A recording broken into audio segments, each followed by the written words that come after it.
사도신경. 나는 전능하신 아버지 하나님 천지 창조주를 믿습니다. 나는 그의 유일하신 아들 우리 주 예수 그리스도를 믿습니다.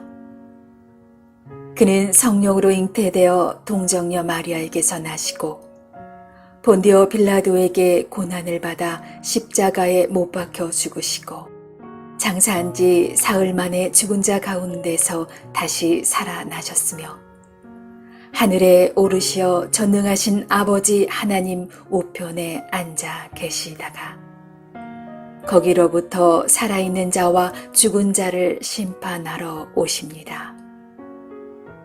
나는 성령을 믿으며 거룩한 공교회와 성도의 교제와 죄를 용서받는 것과 몸의 부활과 영생을 믿습니다.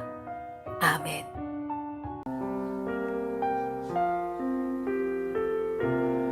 내 주의 은혜가 강가로 저 십자가의 강가로 내 주의 사랑 있는 곳 내 주의 강가로 우리 한 번 더 내 주의 은혜 강가로 저 십자가의 강가로 아멘. 내 주의 사랑 있는 곳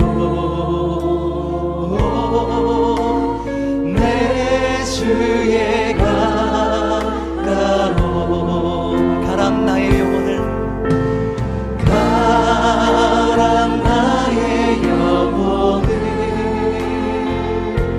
생수로 가득 채우소서 피곤한 내 영혼 위에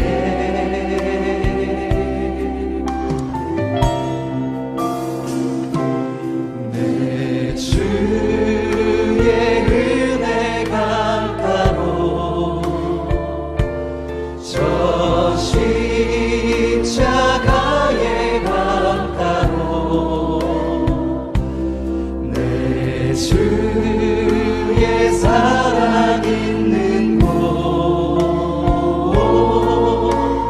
내 주의 강 우리 시간에 묵상하시면서 주님 앞에 나아가시겠습니다. 감사합니다. 주의 은혜와 사랑을 우리가 주의 은혜 그 은혜 강물 안에 심어놓게 하여 주옵소서. 우리 잠잠히 위로하시고 주옵소서. 우리 한 번 더 내 주의 은혜 강가로 내 주의 은혜 강가로 저 십자가의 강가로 내 주의 사랑 있는 곳 내 주의 강가로 가란 나의 영혼을 가란 나의 영혼을 생수로 가득 채우소서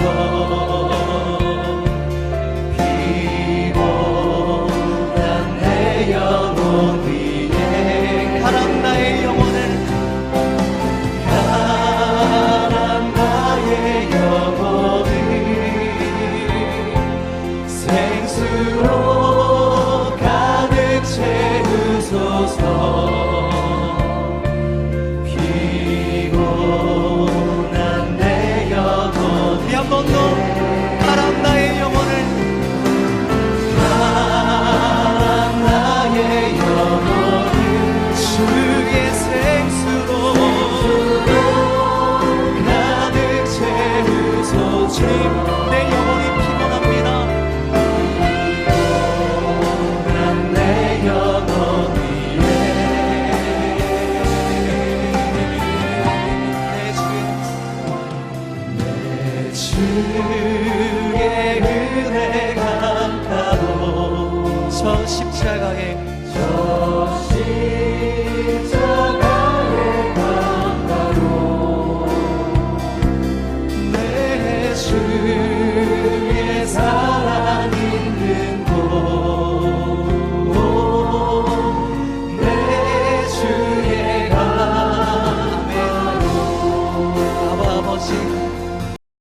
제24장.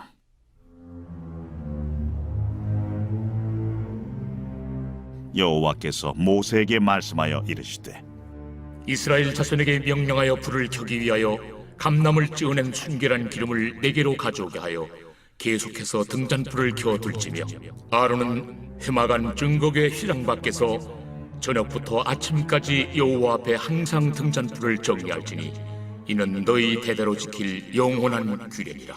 그는 여호와 앞에서 순결한 등잔대 위에 등잔들을 항상 정리할지니라. 너는 고운 가루를 가져다가 떡 12개를 굽되 각 덩이를 10분의 2 에바로 하여 여호와 앞 순결한 상위에 두 줄로 한 줄에 6씩 진설하고, 너는 또 정결한 유향을 그 각 줄 위에 두어 기념물로 여호와께 화제를 삼을 것이며, 안식일마다 이 떡을 여호와 앞에 항상 진설할지니 이는 이스라엘 자손을 위한 것이요 영원한 언약이니라. 이 떡은 아론과 그의 자손에게 돌리고 그들은 그것을 거룩한 곳에서 먹을지니 이는 여호와의 화제 중 그에게 돌리는 것으로서 지극히 거룩함이니라. 이는 영원한 규례니라. 이스라엘 자손 중에 그의 어머니가 이스라엘 여인이요 그의 아버지는 애굽 사람인 어떤 사람이 나가서 한 이스라엘 사람과 진영 중에서 싸우다가 그 이스라엘 여인의 아들이 여호와의 이름을 모독하며 저주하므로 무리가 끌고 모세에게로 가니라. 그의 어머니의 이름은 슬로미시요 단지 파티브리의 딸이었더라. 그들이 그를 가두고 여호와의 명령을 기다리더니 여호와께서 모세에게 말씀하여 이르시되 그 저주한 사람을 진영 밖으로 끌어내어 그것을 들은 모든 사람이 그들의 손을 그의 머리에 얹게 하고 온 회중이 돌로 그를 칠지리라. 너는 이스라엘 자손에게 말하여 이르라.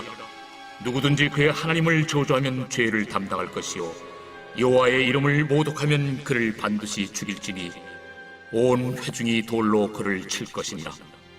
거류민이든지 본토인이든지 여호와의 이름을 모독하면 그를 죽일지니라.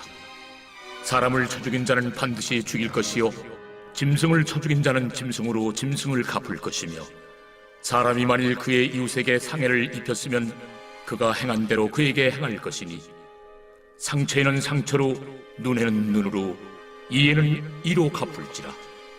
남에게 상해를 입힌 그대로 그에게 그렇게 할 것이며, 짐승을 죽인 자는 그것을 물어줄 것이요 사람을 죽인 자는 죽일지니 거류민에게든지 본토인에게든지 그 법을 동일하게 할 것은 나는 너희의 하나님 여호와입니다. 모세가 이스라엘 자손에게 말하니 그들이 그 저주한 자를 진영 밖으로 끌어내어 돌로 쳤더라. 이스라엘 자손이 여호와께서 모세에게 명령하신 대로 행하였더라.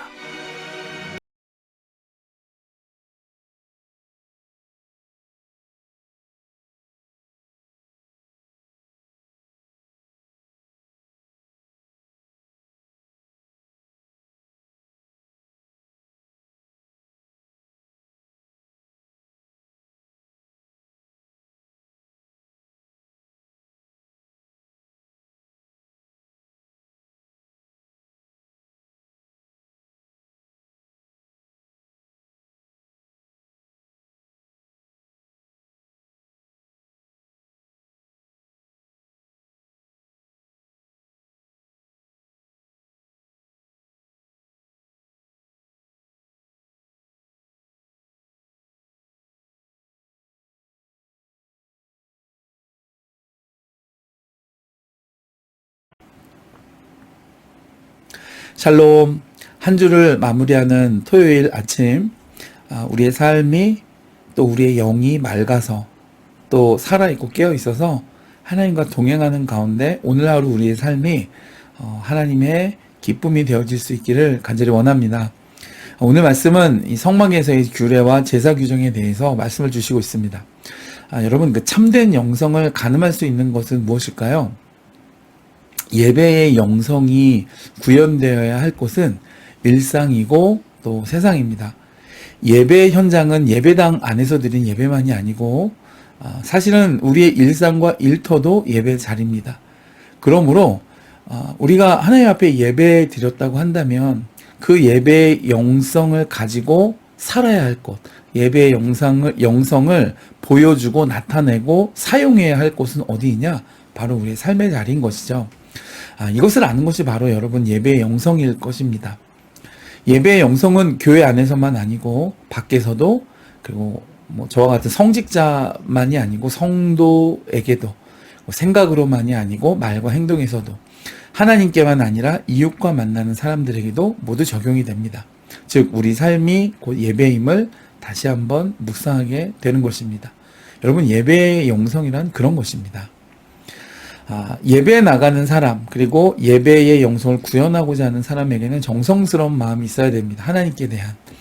오늘 성막과 제사 규정에 대해 출애굽기에서는 제조법을 말씀해 주셨다면, 오늘 우리가 읽는 말씀 레위기에서는 관리법을 말씀하고 있습니다. 제사장은 시종일관, 등잔불이 꺼지지 않도록 항상 켜져 있도록 지켜야 하고, 또 안식일마다 떡을 항상 하나님 앞에 진설해야 했습니다. 이것은 준엄한 명령으로서 단지 이거를 그냥 한다 그러면 아마 실수도 있고 또 빠지는 것도 있고 그럴 것입니다. 그러므로 이것은 지극정성 없이는 지속할 수 없는 일입니다. 그러므로 하나님 앞에 나가려고 할 때는 정성된 마음과 태도가 반드시 요구되어집니다. 그것은 하나님에 대한 사랑과 존중과도 관계가 있습니다. 그러므로 신령함이 아니라 성실함이 영성입니다. 하나님 앞에 대해 늘 성실한 태도를 갖는다는 것은 성령 충만하다는 것과 같은 말일 것입니다. 바른 영성은 성실한 일상과 한결같은 믿음의 행실로 나타나기 때문이죠. 두 번째는 우리가 정제된 언어, 거룩한 언어를 사용해야 됩니다. 10절 이하에 보면 여러 사건들이 나오는데, 이런 엄중함은 피의자가 무슨 외국인이나 이런 사람이기 때문이 아니고, 다툼의 어떤 책임 소재 때문도 아닙니다. 하나님의 이름을 멋대로 들먹이며 저주의 목적으로 하나님의 거룩한 이름을 사용했기 때문에 이 사건이 엄중한 것입니다.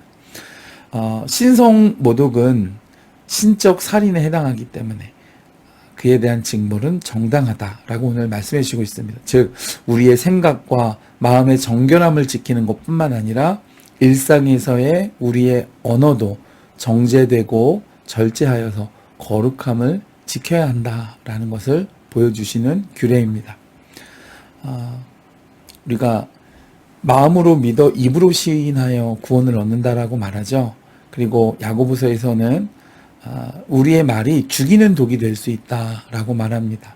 거룩한 언어, 은혜로운 언어, 기쁨을 가져오는 언어, 감사의 언어로 우리의 마음의 내면의 신앙이 말로 표현될 수 있기를 주의 이름으로 축복해 드립니다. 또한 오늘 이 말씀에서 하나님의 이름을 모독하는 것뿐만 아니라 사람에 대한 상해도 엄격히 다루고 있습니다. 가해자에게는 피해를 축소하거나 은폐하지 못하도록 하고, 피해자에게는 과다한 그 자의적 보복을 억제해서, 그러니까는 보복하고 복수하는 네가 나한테 그랬으니까 내가 이렇게, 내가 당했으니까 너도, 이런 악순환을 끊도록 하시고 있습니다. 강자의 전횡을 막고 모든 생명이 존중받을 수 있도록 규정해 주시고 있습니다. 이것은 그 생명보다 더한 가치는 없음을 보여주신 하나님의 가이드라인이다라고 말할 수 있을 것입니다.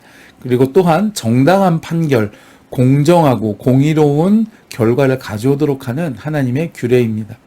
우리는 손이 안으로 굽는다 해서 그 정당하거나 공정하지 못한 그러한 어떤 수단들을 생각할 때가 있습니다만은, 그러나 모든 결과에 대한 판단은 공의롭고 또 정당해야 하나님이 기뻐하신다는 것을 알 수 있습니다. 오늘 말씀을 보면 예배당만 부지런히 드나든다고 해서 안심할 수 없다라는 것을 우리에게 깨닫게 해줍니다. 하나님이 성막 안에 갇혀 있는 분이 아니시기 때문입니다. 우리가 성도가 함께 모여드리는 공예배는 물론 세상에서 살아가는 어떤 공적인 삶의 예배도 중요하다라는 것을 우리에게 보여주십니다. 예배의 영성은 일상의 성실과 구별됨으로 완성된다고 말할 수 있겠습니다. 또한 우리의 언어의 성화, 그리고 공정한 판단과 행실로 우리의 예배의 영성이 나타난다라고 본문은 우리에게 말씀해 주시고 있습니다. 그러므로 영성은 마음속에 있는 것이 아니고 결과를 남기기 때문에 볼 수 있는 것입니다. 저 사람의 영성이 어떠한가 반드시 흔적을 남기는 삶의 모습 또는 믿음의 그 흔적 또 그 신앙의 향기가 그로부터 뿜어져 나오는 것이죠. 하나님 앞에서 참된 영성의 소유자 되어질 수 있기를 주님의 이름으로 축복해 드립니다.